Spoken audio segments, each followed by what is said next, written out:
There's a shift happening right in front of us. And the craziest part is how many people still think the world is supposed to bend around them. Every day, you see the same pattern repeat. People who've grown used to being treated like the center of the universe are finally running into something they never expected. A reality that doesn't care about their ego. It's the girl furious at the gym because someone dared walk through her shot. The self-proclaimed influencer who thinks a free meal is her birthright. The person who collapses the moment strangers don't applaud their existence. And here's the sting. Those little wake-up calls are hitting harder and more often. The world is tired. People are done rearranging their lives for someone else's comfort. Done catering to fragile emotions packaged as confidence. Done pretending entitlement is empowerment. Because for years, the loudest voices have sold the idea that attention is value, that discomfort is oppression, that accountability is optional. But real life doesn't play by TikTok logic. There are no special passes, no instant rewards, no guaranteed validation. What we're watching now is bigger than a trend. It's a cultural collision, entitlement smashing straight into indifference. And the truth is brutal. When the world stops entertaining delusion, people panic. So in this video, we're going to walk right into that collision. We're going to look at what happens when fantasy meets reality, when expectations collapse, and why so many people are struggling to handle a world that doesn't revolve around them.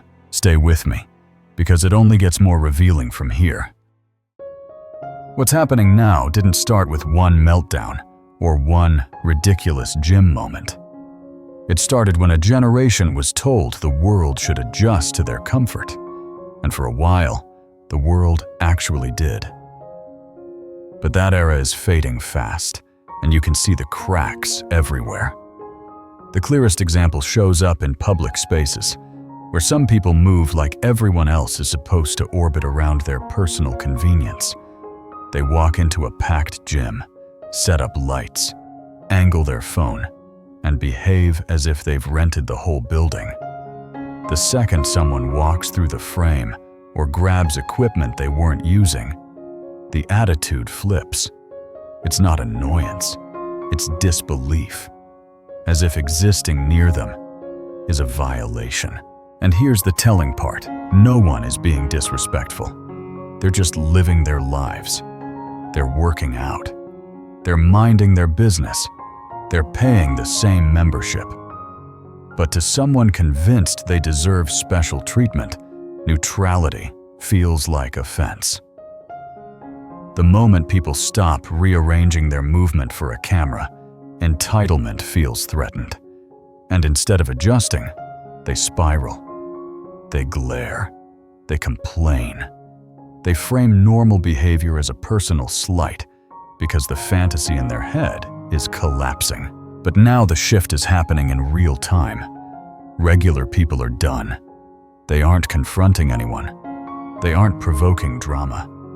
They're simply not stepping aside anymore. They're not pausing workouts for a selfie session. They're not apologizing for existing in a public place. And that quiet refusal is exposing the truth no one wants to hear. Your desire for attention does not override other people's right to be there. This is the moment entitlement meets reality, and the collision is only beginning. You see the entitlement mostly in space that are supposed to belong to everyone. Public places have always required a basic understanding of coexistence. But lately, some people act like stepping into a gym or cafe gives them automatic authority. It's not just confidence, it's ownership they haven't earned. Walk into any crowded gym today, and you'll spot it immediately. Someone dragging a ring light across the floor like they're on a studio set. Someone claiming an entire corner just to film one set. Someone throwing a fit the moment another human being walks through their frame, as if the world should freeze whenever their phone starts recording. What makes it ridiculous isn't the filming. People record workouts all the time. It's the expectation behind it, the belief that strangers should pause their routine, change direction, or hold still until the camera finishes. They treat public space like a private stage, and when other people don't silently play supporting roles, they act offended, almost wounded, like the gym violated their civil rights by functioning normally. The truth is simple. A gym is not a sanctuary for aesthetic control. It's a place full of bodies, noise, sweat, movement, and real people with real goals. And most of those people aren't thinking about anyone's shot. They aren't trying to sabotage content. They're trying to complete their set and go home. But entitlement twists that into disrespect. A man grabbing dumbbells becomes ruining my video. Someone walking past becomes harassing me. Normal becomes villainous because it disrupts fantasy. And now that people refuse to rearrange themselves for a tripod, the illusion collapses. Public spaces don't belong to influencers. They belong to the public. And that reality is hitting harder than any workout. The strange thing is that entitlement in public spaces is only the surface. Beneath it lies a deeper contradiction that explains why these reactions are so explosive. It's the paradox of wanting attention and denying it at the same time. You see people dress for visibility, pose for visibility, film for visibility, then insist they don't care who's watching. They claim they don't need validation, yet every gesture, every angle, every glance at the mirror betrays the opposite. It's a constant performance of confidence built on the hope that someone, anyone, is noticing. The moment no one looks, the confidence cracks. The moment someone does look, the outrage shows up even faster. And that's the paradox eating them alive. When a man walks past without reacting, they feel invisible. When a man glances for a second too long, they feel threatened. Neutrality feels insulting. Attention feels invasive. There is no version of reality that satisfies the performance, because the performance was never about empowerment. It was about control. In gyms, this contradiction becomes almost comical. Someone positions themselves right in the busiest spot, wearing something designed to capture eyes, then scans the room to see who's watching. When no one bites, they sulk. When one person does, they escalate. It's not that they want attention. They want selective attention. They want haute admiration without risk, visibility without consequence, validation without vulnerability. But real life doesn't offer curated audiences. The truth is brutal, but obvious. If your self-worth depends on how many heads turn, you're not confident, you're addicted. And the withdrawal hits hardest when the crowd stops clapping. This is why the emotional reactions are so extreme. It's the moment performance collides with reality, and reality refuses to play along. The paradox of craving attention while resenting it always leads to the same destination, a mindset where every inconvenience becomes a personal attack. And once someone is trapped in that cycle, responsibility disappears completely. Instead of asking whether their expectations are unrealistic, they rewrite every setback as proof that the world is out to get them. A missed opportunity isn't a lesson. It's discrimination. A rejection isn't compatibility. It's oppression. A simple criticism becomes harassment. Anything that challenges the story they've crafted instantly becomes the villain. You can see how deeply this mindset spreads when you scroll through certain corners of social media. Every post is a declaration of survival, a grand statement about overcoming something dramatic, even when the trauma is nothing more than being asked to contribute, show effort, or share responsibility. Instead of facing their role in the situation, they polish a narrative where they're always the wounded hero and everyone else is the antagonist. It's not strength. It's fragility wearing a costume of empowerment. The problem is that victimhood feels good for a moment. It offers sympathy without accountability. It turns ordinary life into a movie script, but it also freezes growth. When everything is someone else's fault, there's no need to improve. When the world is always unfair, there's no need to adapt. And when people applaud these stories online, the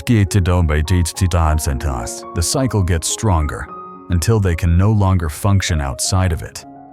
What they call standing up for themselves is often just an emotional outburst over the consequences they never expected to face.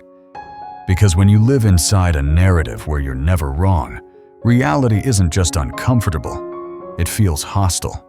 And that's when the victimhood identity becomes a shield they refuse to put down, even as it keeps them stuck exactly where they are. The victimhood mindset would be less dangerous if it stopped at storytelling, but it doesn't. It bleeds directly into a system of double standards that everyone sees, yet few dare to say out loud. When someone lives in a self-made narrative where they're always the injured party, every action becomes justified, especially the ones they'd condemn if the roles were reversed. You can watch it happen in bars, gyms, streets, anywhere with a crowd. A playful slap, a lingering touch, a joke crossing the line, all considered harmless when they're the ones doing it. Flip the script, let a man do the exact same thing, and suddenly, it's a crisis worthy of intervention. What's striking isn't the behavior itself, it's the expectation of immunity. They move through public spaces assuming nothing will be questioned because the culture has conditioned people to tread carefully around certain labels.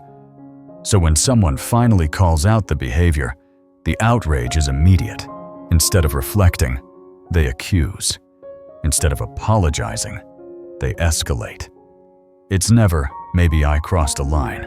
It's, how dare you say that about me? And the public reaction exposes everything. Security ignores one scenario, but responds instantly to the other. Online comments laugh when the victim is male, but demand punishment when it's reversed. The hypocrisy is so blatant that even people who usually stay silent can't help but step in. It becomes impossible to ignore how drastically the rules shift, depending on who's involved. What they call empowerment often turns into permission to act without consequences. The expectation is simple. Their behavior should be excused. Yours should be policed. But reality doesn't bend forever. When people finally stop looking the other way, the double standards crumble, and the truth becomes impossible to mask. The double standards don't stop in public spaces.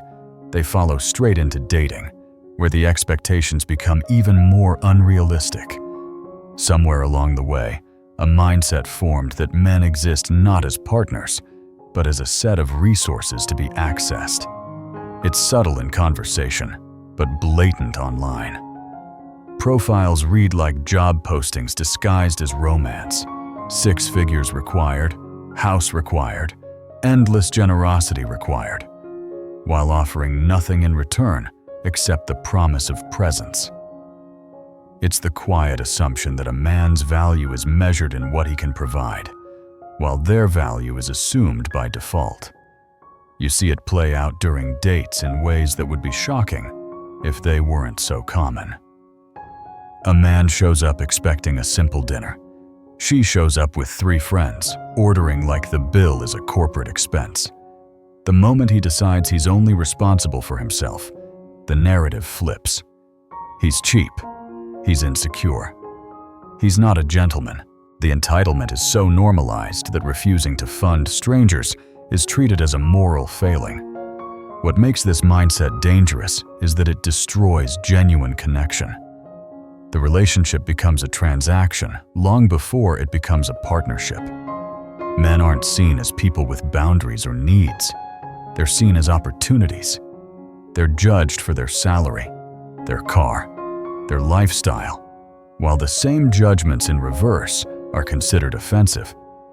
The hypocrisy is staggering, but predictable. When someone believes their worth is automatic, they expect effort without offering effort. And yet, reality has a way of correcting the fantasy. Men are no longer stepping into these setups blindly. They're recognizing the patterns, questioning the demands, and walking away before they're drained dry. The era of treating men like walking ATMs is fading, and the shock from those who relied on it is louder than ever. As the expectations rise, so does the delusion behind them. When someone starts believing they deserve top-tier treatment without offering top-tier value, their sense of self inflates far beyond reality. It's why you see people who are painfully average, insisting they're untouchable, rating themselves as perfect, while tearing down anyone who doesn't fit their fantasy. The arrogance isn't confidence, it's insecurity dressed in glitter. And the moment the world doesn't validate the persona they built, jealousy kicks in fast. You notice it most when they face someone they previously dismissed. A guy they ignored starts dating someone younger or more attractive, and suddenly he becomes interesting again. Not because they want him, but because his success exposes their misjudgment. They twist the story, calling him manipulative or inconsistent. Anything to protect the inflated self-image they've invested in. The truth, that they overestimated their own value, never enters the equation. This lack of awareness shows up everywhere. They cause scenes in public, then wonder why people avoid them. They demand perfection, then offer chaos. They pick fights, then complain about drama. Every disaster somehow becomes someone else's fault. Instead of recognizing the pattern, they reinforce it, convinced the world just isn't treating them the way they deserve. And when someone tries to set a boundary or hold them accountable, the reaction is always the same. They explode. They moralize. They claim oppression. Anything to avoid looking inward. Because if they ever paused long enough to confront the truth, the entire illusion would crack. It's easier to blame jealousy, patriarchy, or energy vibes than to admit the real issue. The version of themselves they worship exists only in their head. The inflated self-image always hides something deeper, and it becomes obvious the moment real confidence walks into the room. The loudest performers, the ones who shout, "I'm a queen" or "I'm unbeatable," rarely believe it themselves. The bravado is a shield, a polished layer meant to distract from the insecurity underneath. And nothing exposes that insecurity faster than a man who doesn't react to them. Not rude, not disrespectful, just indifferent. Because indifference is the one thing the performance can't handle. You see the shift instantly. The confidence that looked so bold starts glitching. The energy changes. They check their phone, adjust their hair, glance again, searching for a reaction that never comes. When validation doesn't arrive on demand, the entire persona trembles, because their identity was built on being admired, not being stable. A genuinely secure person doesn't crumble when someone ignores them, but a performer does. They interpret indifference as an insult, even as an attack, because the silent truth is louder than any compliment. They don't matter as much as they think. This meltdown doesn't stay internal. It turns into subtle hostility, passive-aggressive comments, or sudden accusations. They'll label the same man threatening, creepy, or arrogant simply because he didn't join the audience. It's not fear, it's bruised ego. They expected attention, not boundaries. They expected desire, not neutrality. And neutrality is the one response they have no script for. The irony is brutal. Real confidence doesn't announce itself. It doesn't beg for eyes. It doesn't broadcast superiority. It moves quietly, effortlessly, without needing applause. And that quiet strength is exactly what exposes the fake kind. Because when someone built their self-worth on noise, silence becomes unbearable. Once you understand how fragile that manufactured confidence is, the next layer becomes even clearer. Social media didn't just inflate egos, it rewired reality itself. Entire identities have been built through filters, flattering angles, and edits so heavy that even the person in the photo wouldn't recognize themselves in real life. It's a digital costume, a curated character, and the scary part is how many people start believing their own illusion.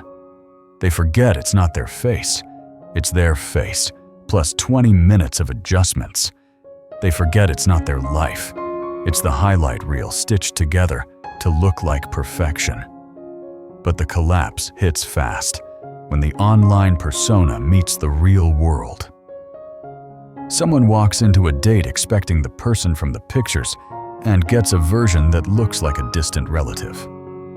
The disappointment isn't cruelty, it's the shock of meeting fiction in human form. And instead of owning the deception, the response is outrage. They accuse the other person of being shallow or judgmental, anything to avoid admitting they sold an identity that never existed. This disconnect becomes even more chaotic when the truth leaks without their control. An unedited video, a candid photo, a random security clip can undo years of filtered fantasy in seconds. The backlash is immediate. They're not embarrassed because they were exposed. They're terrified because the world saw the version they've been hiding from themselves. And when the persona cracks, the emotional reaction is violent. Not physically, but psychologically. They lash out at the person who posted it. They call it harassment, bullying, abuse, anything except honesty. Because acknowledging reality means admitting the curated self they worship isn't real. And for someone whose worth depends on digital validation, that truth is unbearable. When the curated persona enters the dating world, the contradictions become impossible to ignore. People walk into the market with expectations shaped by filters, fantasies, and endless validation, then act confused when real life refuses to match the script. They want limitless options while offering minimal effort. They demand loyalty from men they barely acknowledge. They claim to be overwhelmed by attention, yet chase the 5% of men everyone else wants, and then complain those men won't commit. It's a cycle built on delusion, not strategy. You see the conflict most clearly when someone mistakes their digital desirability for real-world demand. Online likes turn into imagined leverage. Matches turn into imagined superiority. They swipe past dozens of decent people because they're convinced they're entitled to the elite few. And when those elite few treat them like the temporary distraction they selected themselves to be, they blame men, apps, society, anything except their own choices. The math is simple, but the ego refuses to compute it. This confusion also shows up in their reactions to men's behavior. If a man approaches, he's desperate. If he doesn't approach, he's intimidated. If he's friendly, he's flirting. If he's distant, he's rude. Every interpretation is designed to place them at the center of the story.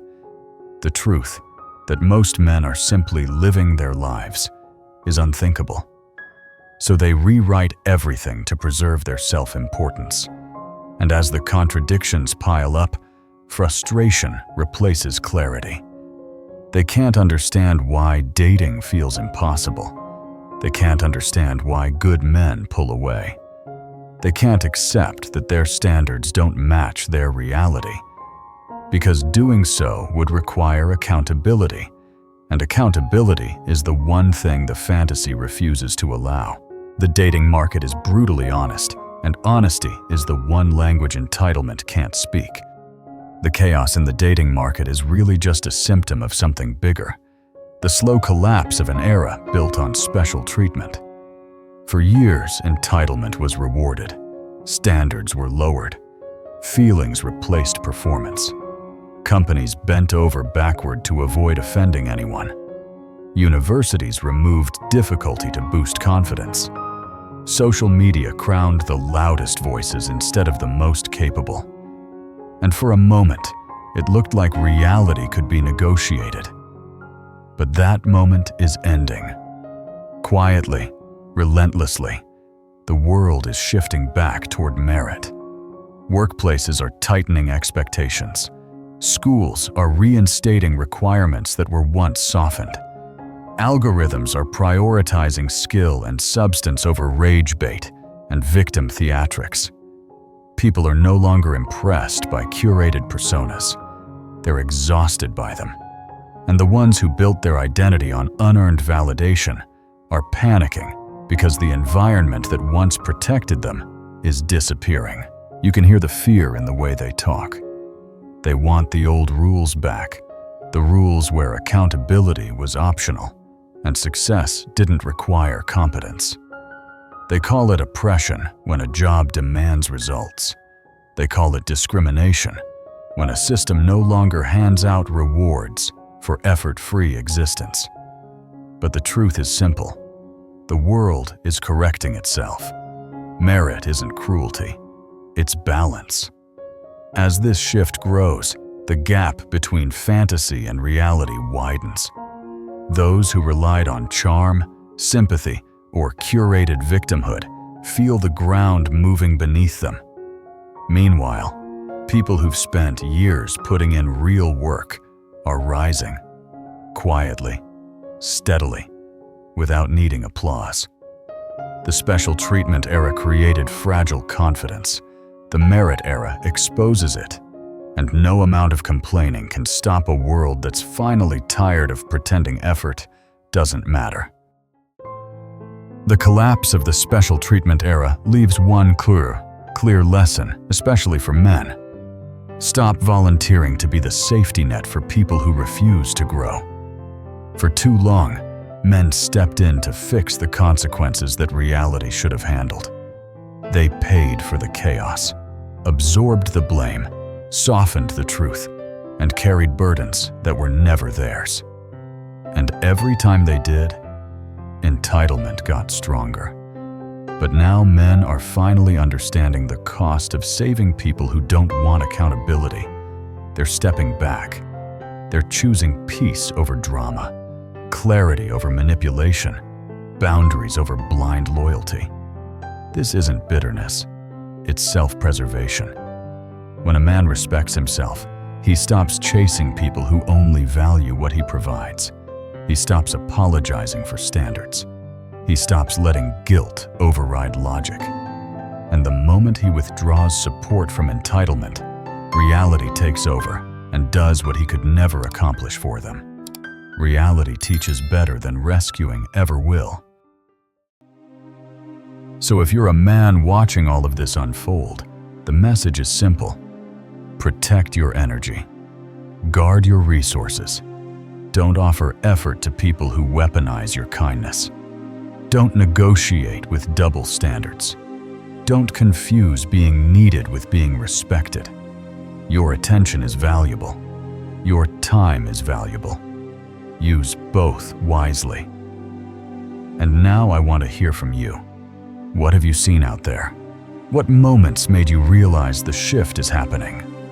What situations opened your eyes to how far entitlement has gone? Share your experiences below.